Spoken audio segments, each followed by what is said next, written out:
வாங்கும் முன் நெய் விலை கூறுகிறதா? ஒரு அழகான கிராமத்தில் சந்தை தினம் பரபரப்பாக இருந்தது.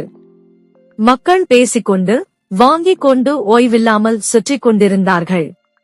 அங்கே ஒரு தாத்தா ஒரு இளைஞனை அழைத்து எருமை வாங்க பேச ஆரம்பித்தார். தாத்தா எருமையின் வயது, ஆரோக்கியம் பற்றி பேச ஆரம்பித்தார். ஆனால் இளைஞன் உடனே, இந்த எருமை பால் கொடுக்கும் போது நெய் எவ்வளவு விற்பனை ஆகும் என்று கேட்டுவிட்டான். நெய் விலை, சந்தை நிலை பற்றி நீண்ட பேச்சு ஆரம்பித்தான். தாத்தா சிரித்தார்.